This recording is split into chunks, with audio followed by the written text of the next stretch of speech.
नमस्कार दोस्तों, competition war के यूट्यूब चैनल में आपका स्वागत है। मैं संदीप हाजिर हूं आपके लिए लेकर लक्ष्य सीरीज में एक नई वीडियो। दोस्तों, लक्ष्य सीरीज में हम डिस्कस कर रहे हैं पीटी 365 और आज बारी है एनवायरनमेंट की पीटी 365 की। तो दोस्तों, एनवायरनमेंट की पीटी 365 के अंदर आज हम डिस्कस करेंगे IUCN ने, यानी कि अंतर्राष्ट्रीय प्रकृति संरक्षण संघ ने, जिसको हम IUCN बोलते हैं, उसने अपनी अपडेटेड रेड लिस्ट जारी की है जिसमें कुछ थ्रेटेंड स्पीसीज के बारे में उन्होंने जानकारी दी है। दोस्तों, ये काफी ज्यादा इंपॉर्टेंट होता है क्योंकि थ्रेटेंड स्पीसीज के बारे में और जो IUCN में जितने रेड लिस्ट के अंदर चीजें आती हैं उनके बारे में क्वेश्चंस पूछे जाते हैं। तो उन जीवों के बारे में और कुछ लाल सूची से संबंधित जो वर्गीकरण है उसको भी हम देखने की कोशिश करेंगे। तो इस वीडियो में दोस्तों अंत तक बने रहिएगा। साथ ही टेलीग्राम चैनल जो ऑफिशियल है कंपटीशन वॉर का, उसका लिंक वीडियो के डिस्क्रिप्शन बॉक्स में दे रखा है। आप लोग जाएं और चैनल को ज्वाइन करें। वहां पर डेली बेसिस पर द हिंदू और PIB के करंट अफेयर्स हिंदी में शेयर किए जाते हैं और आप उसका लाभ उठाइए। तो दोस्तों, आइए बिना देर किए शुरू करते हैं updated red list of threatened species. दोस्तों, सुर्खियों की बात करें तो हाल ही में कनाडा में, जो कि एक उत्तरी अमेरिकी देश है, कनाडा उत्तरी अमेरिका महाद्वीप में है, कनाडा सबसे उत्तर में।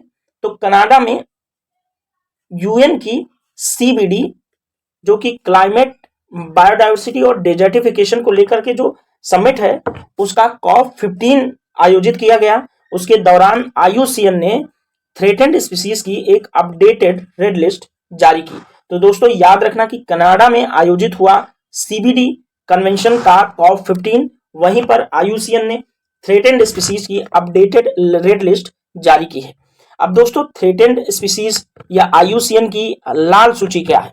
तो IUCN की अगर लाल सूची की बात करें तो IUCN जो अंतर्राष्ट्रीय प्रकृति संरक्षण संघ है, वह दुनिया के विभिन्न जीवों को अलग अलग कैटेगरी में डिवाइड करता है। उनकी बहुतायतता के आधार पे वो कितने पाए जा रहे हैं, या अपने आवास में कितने हैं, प्रकृति में वो विलुप्त होने के कगार पे हैं, या उनकी जो स्टेटस है वो कैसा है, इस बातों को लेकर के IUCN हमेशा रेड लिस्ट जारी करता रहता है। तो दोस्तों, आइए थोड़ा सा IUCN की रेड लिस्ट और IUCN की जो लाल सूची है उसमें जो कुछ कैटेगरीज हैं, जैसे विलुप्त में कौन कौन से जीव आते हैं, या संकटापन्न होता क्या है, लीस्ट कंसर्न क्या है, तो ये सब जानने की कोशिश करेंगे। तो दोस्तों, IUCN की रेड लिस्ट या लाल सूची में अभी तक 1,50,388 प्रजातियां शामिल की गई हैं और इसमें से 42,108 प्रजातियों को विलुप्त होने का खतरा मंडरा रहा है। दोस्तों, इधर आप देखेंगे तो लाल सूची का वर्गीकरण बना हुआ है। तो इधर सबसे पहले है विलुप्त। तो विलुप्त में दो कैटेगरी होती है, EX और EW। तो EX में जो विलुप्त है उसमें 902 प्रजातियों को शामिल किया गया है। और इसमें दोस्तों जो EX होता है उसका मतलब होता है कि इस तथ्य के पर्याप्त साक्ष्य हैं कि EX श्रेणी में शामिल प्रजाति के अंतिम सदस्य की भी मृत्यु हो चुकी है, यानी कि एकदम से वह प्रजाति विलुप्त हो गई है पृथ्वी से। दोस्तों, अब संकटापन्न की बात करें तो संकटापन्न में 3 कैटेगरीज में बांटा गया है। तो संकटापन्न में एक CR है जो क्रिटिकली एंडेंजर्ड की बात करता है।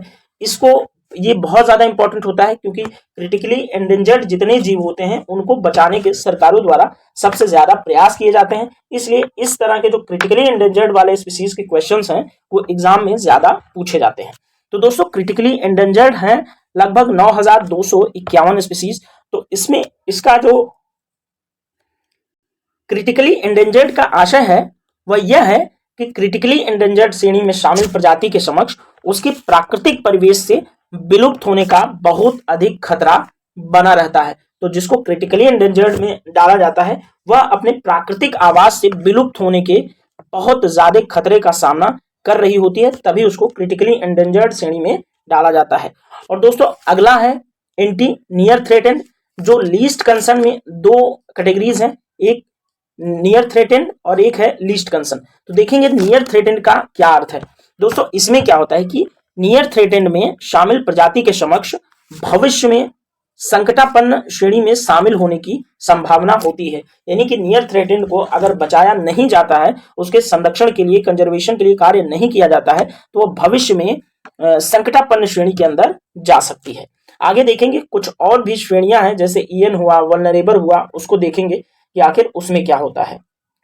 दोस्तों जो ईडब्ल्यू कैटेगरी है यानी कि प्राकृतिक परिवेश में विलुप्त, उनमें उन जीवों से इसका आशय होता है जो ईएक्स श्रेणी में शामिल वह प्रजाति केवल बंदीशालाओं यानी कि जैसे चिड़ियाघर हो गया और कृत्रिम प्रजनन केंद्रों में या अथवा प्राकृतिक परिवेश से बाहर कहीं अस्तित्व में होती है, लेकिन वह प्रजाति अपने परिवेश, जो प्राकृतिक परिवेश होता है जहां वह रह रही होती है नेचुरली, वहां से विलुप्त हो चुकी होती है।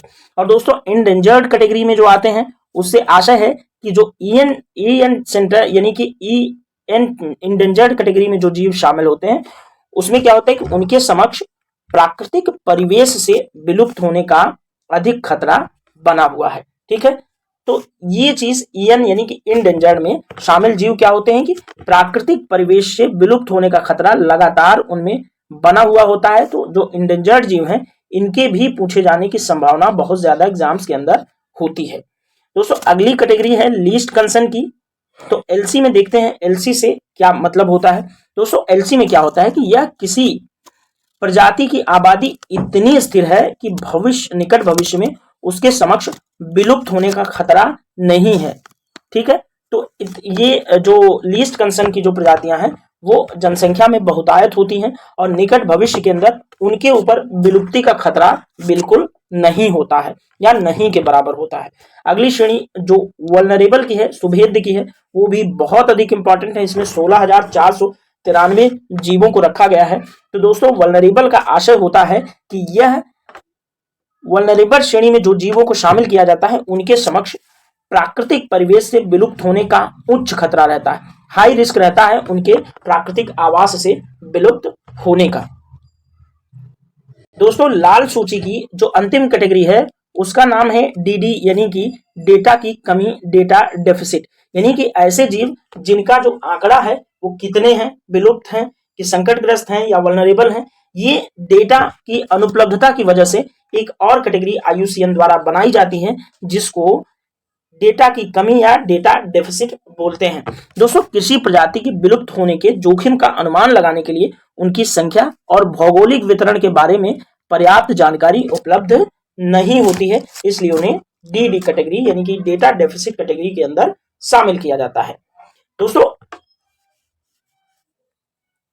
दोस्तों आईयूसीएन के आकलन के अनुसार 17,903 समुद्री प्राणियों और पादपों में से 1550 से अधिक विलुप्त होने का खतरा मंडरा रहा है और साथ ही जलवायु परिवर्तन से कम 41% थ्रेटेंड समुद्री प्रजातियां भी प्रभावित हो रही हैं।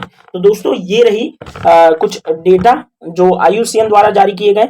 अब आइए बात करते हैं जो प्रभावित कुछ समुद्री प्रजातियां हैं उनके बारे में, कि देखते हैं उनका कि आईयूसीएन या फिर साइट्स या भारतीय वन्यजीव संरक्षण अधिनियम में उनको किन किन कैटेगरीज के अंदर शामिल किया गया है। तो आइए कुछ जीवों की बात कर लेते हैं, और क्योंकि ये जीव हमारे लिए बहुत ज्यादा इंपॉर्टेंट है एग्जाम पर्सपेक्टिव से, तो इन जीवों को अच्छे से समझने की कोशिश करेंगे।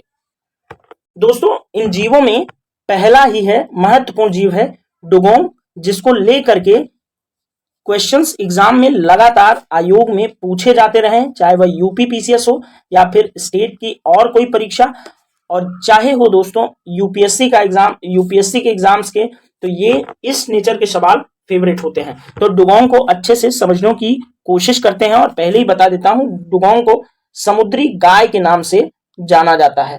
तो समुद्री गाय भी डुगोंग को बोलते हैं क्योंकि ये शाकाहारी है और घास को ज्यादा खाती है। ठीक है, तो आइए देखते हैं डुगोंग। दोस्तों डुगोंग पूर्वी अफ्रीका और न्यू कैलेडोनिया में इनकी आबादी क्रमशः क्रिटिकली एंडेंजर्ड और एंडेंजर्ड के रूप में आईयूसीएन की लाल सूची में शामिल की गई है। तो पूर्वी अफ्रीका और न्यू कैलेडोनिया के तट पर डुगोंग की आबादी को पूर्वी अफ्रीका में क्रिटिकली एंडेंजर्ड और न्यू कैलेडोनिया में एंडेंजर्ड कैटेगरी के अंदर शामिल किया गया है। दोस्तों यह प्रजाति वैश्विक स्तर पर वल्नरेबल है यानी कि सुभेद्य है। ठीक है, और इनके समक्ष जो खतरा है, इस प्रजाति के समक्ष खतरों में पूर्वी अफ्रीका में मछली पकड़ने वाले बड़े जालों में अनजाने में फंसना और न्यू कैलेडोनिया में अवैध शिकार इनका होता है। साथ ही दोस्तों अन्य खतरों में बड़ी नावों में घायल होना, यानी कि बड़ी नाव जो होती है उनसे टकरा के कई बार समुद्री गाय जो है वह घायल हो जाती है और समुद्री घास के पर्यायवासों का विनाश भी इनके समक्ष खतरे का एक महत्वपूर्ण कारण बन जाता है। तो दोस्तों डुगोंग जो है वो हमारे लिए बहुत ज्यादा इंपॉर्टेंट है और इनको संरक्षित किए जाने की आवश्यकता है। तो इनको हम संरक्षित कैसे कर सकते हैं? जो बड़े जो मछली पकड़ने वाले जाल हैं उनमें थोड़ी सी सावधानी बरतनी चाहिए और उनका अवैध शिकार जो है उस पर कंट्रोल करना चाहिए और साथ ही जो समुद्री पर्यावरणों का, घास के पर्यावरणों का जो विनाश हो रहा है मानवीय गतिविधियों के कारण, तो कम से कम उनको बचाने की कोशिश की जानी चाहिए। दोस्तों भारत में डुगोंग के संरक्षण की या विशेषताओं की बात करें तो डुगोंग जो है समुद्री गाय के रूप में जाना जाता है और यह एकमात्र शाकाहारी समुद्री स्तनधारी है और इसका आहार क्या है? समुद्री घास। ये मैंने पहले ही बताया, क्योंकि समुद्री घास के खाने की वजह से ही इनको समुद्री गाय नाम दिया जाता है। दोस्तों यह साइरेनिया समूह का एकमात्र सदस्य है जो भारत में पाया जाता है और दोस्तों ये समूहों में रहते हैं और अपनी डॉल्फिन जैसी पूंछ की सहायता से तैरते हुए सांस लेते हैं। ठीक है, तो ये डुगोंग के बारे में इतनी जो जानकारी है बहुत ज्यादा इंपॉर्टेंट है, आप लोग ध्यान से इसको देखना, ये एग्जाम के पॉइंट ऑफ व्यू से बहुत ज्यादा महत्वपूर्ण है। तो चलिए आइए देखते हैं कि इसकी स्थिति क्या है। देखिए साइट्स में परिश्रेष्ठ वन में शामिल है। साइट्स जो प्रजातियों के अवैध व्यापार को विनियमित करता है उसमें ये परिश्रेष्ठ वन में यानी कि सूची 1 में साइट्स के शामिल हैं। साथ ही जो वन्यजीव संरक्षण अधिनियम है उसमें सूची 1 और सूची 4 के अंदर इन्हें शामिल किया गया है। दोस्तों इन्हें जो है संरक्षित करने के काफी प्रयास वर्ल्ड वाइड लेवल पर किया जा रहा है। तो दोस्तों डुगोंग इंपॉर्टेंट है। अब आइए देखते हैं आगे कौन सा जीव है। दोस्तों अगर बात करें कि भारत में डुगोंग कहां कहां पाए जाते हैं तो भारत में दोस्तों मन्नार की खाड़ी, पाक की खाड़ी और कच्छ की खाड़ी तथा अंडमान निकोबार द्वीप समूह के अंदर डुगोंग पाए जाते हैं और भारत में इनके संरक्षण के लिए जो कदम उठाए गए हैं उसको देख लेते हैं। भारत में इनके प्रजाति पुनर्प्राप्ति कार्यक्रम भी चलाया गया है और ये अंडमान और निकोबार द्वीप समूह का जो है वह राजकीय पशु है। डुगोंग अंडमान निकोबार द्वीप समूह जो है एक केंद्र शासित प्रदेश है भारत का, उसका डुगोंग राजकीय पशु है। ये चीज इंपॉर्टेंट है। और दोस्तों तमिलनाडु सरकार ने पाक की खाड़ी में डुगोंग के लिए भारत के पहले संरक्षण रिजर्व की भी घोषणा की है। तो तमिलनाडु जो सरकार है वह डुगोंग को संरक्षित करने के लिए काफी ज्यादा सीरियस नजर आ रही है। तो दोस्तों आगे चलते हैं, देखते हैं अब कौन सी प्रजाति है। दोस्तों यह जो अगली प्रजाति है उसका नाम है पिरल कोरल्स। तो पिलर कोरल्स के बारे में थोड़ी सी जानकारी देखते हैं। आखिर क्या है ये कोरल्स है, ये इमेज के अंदर देखना, ये कोरल्स है। और दोस्तों ये युकाटन प्रायद्वीप और फ्लोरिडा से त्रिनिदाद और टोबैगो तक पूरे कैरिबियन सी एरिया में पाए जाते हैं और 1990 के बाद से प्राकृतिक दशाओं में इनकी आबादी के 80% से अधिक घटने के कारण इन्हें दोस्तों IUCN ने वल्नरेबल से क्रिटिकल इंडेंजर्ड कैटेगरी के अंदर शामिल कर दिया गया है। दोस्तों अगर बात हो इनके समक्ष खतरों की तो कुछ खतरे हैं इनके समक्ष। दोस्तों ये stony coral tissue loss disease और समुद्र के तापमान में वृद्धि के कारण इनमें विरंजन होता है और साथ ही समुद्र के जल में एंटीबायोटिक दवाओं, उर्वरकों और सीवरेज की अत्यधिक मात्रा का मिलना भी पिलर कोरल्स की समाप्ति का एक बड़ा कारण है। अगला है दोस्तों जो जीव है वह है एबालोन। तो एबालोन देखते हैं क्या है। दोस्तों सभी एबालोन शेलफिश प्रजातियों में से 44% को विलुप्त होने के खतरे से युक्त प्रजाति के रूप में IUCN की लाल सूची में शामिल किया गया है। और दोस्तों इनका अवैध शिकार के कारण दक्षिण अफ्रीका के इंडेंजर्ड पर्लमोन एबालोन के समक्ष खतरा बढ़ गया है और समुद्री हीट वेव्स के कारण दुनिया भर में एबालोन को प्रभावित करने वाले रोगों का भी बढ़ावा हो रहा है। और इसमें दोस्तों कैलिफोर्निया और मेक्सिको में इन्हें क्रिटिकली इंडेंजर्ड और ब्लैक एबालोन को प्रभावित कर रहे हैं और साथ ही इसमें इंग्लिश चैनल से उत्तर पश्चिमी अफ्रीका महाद्वीप और भूमध्य सागरीय क्षेत्र में पाए जाने वाले वल्नरेबल ग्रीन आर्मर भी प्रभावित हो रहे हैं। तो दोस्तों एबालोन और पिरल कोरल्स आपके लिए इंपॉर्टेंट है, ये याद रखना। आइए कुछ और अन्य जीवों की बात करते हैं। दोस्तों ये प्रजातियां भारत में थ्रेटेंड कुछ प्रजातियां हैं, और जो नई प्रजातियां हैं भारत में थ्रेटेंड की लिस्ट में शामिल, इनको देख लेंगे। तो पहली प्रजाति है दोस्तों व्हाइट चिक्ड डांसिंग फ्रॉग। तो ये डांसिंग जो फ्रॉग है, ये व्हाइट चिक्ड डांसिंग फ्रॉग है, इसको देख लेंगे, ये भारत का है। तो दोस्तों यह जो है वो कर्नाटक पश्चिमी घाट में केवल 167 वर्ग किलोमीटर के एक छोटे से क्षेत्र के अंदर पाया जाता है। गौरतलब है कि पश्चिमी घाट एक जैव विविधता हॉट स्पॉट का क्षेत्र है, यहाँ बहुत सारी स्थानीय प्रजातियां भी पाई जाती हैं। ठीक है दोस्तों, पश्चिमी घाट में, तो यह जो है जैव विविधता हॉटस्पॉट स्थल है।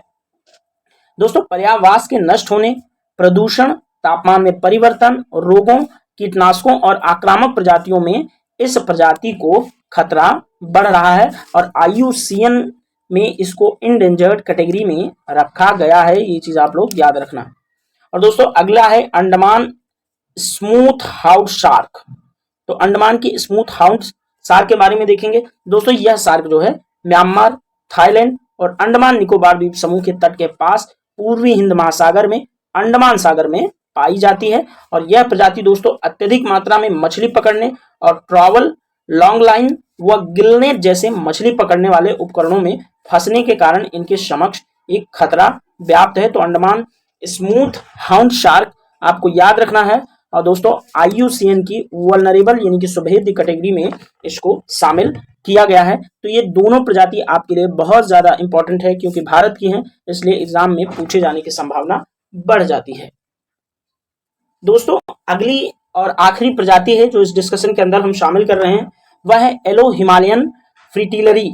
तो एलो हिमालयन फ्रीटिलरी के बारे में देखते हैं। दोस्तों यह एक पौधा है। यह पौधा ज्यादातर भूटान, चीन, भारत, म्यांमार, नेपाल, पाकिस्तान के हिमालयी क्षेत्रों में पाया जाता है। और दोस्तों यह प्रजाति अकुशल हार्वेस्ट, अत्यधिक दोहन, कंदों की असंधारणीय और समय से पहले प्राप्ति तथा अवैध बाजारों में बिक्री के कारण खतरे का सामना कर रही है यह प्रजाति। और दोस्तों औषधीय उपयोग के लिए इस प्रजाति का जो यूज किया जाता है, और ऐसा माना जाता है कि यह दमारोधी और एंटीहुमेटिक, ज्वारनाशक, गैलेक्टागॉग और हेमोस्टैटिक, अप्थेल्मिक और ऑक्सीटोसिक प्रजाति है। तो एलो हिमालयन फ्रीटिलरी आपको याद रखना है, ये बहुत ज्यादा इंपॉर्टेंट है।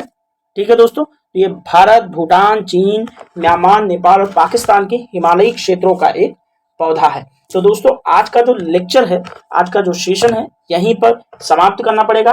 आगे मिलते हैं किसी और सेशन में। तब तक दोस्तों आप लोग अपनी पढ़ाई को जारी रखिए। अब समय बहुत कम बचा है एग्जाम के अंदर, इसलिए आप लोग अपनी पढ़ाई में ज्यादा से ज्यादा समय दीजिए। Thank you so much.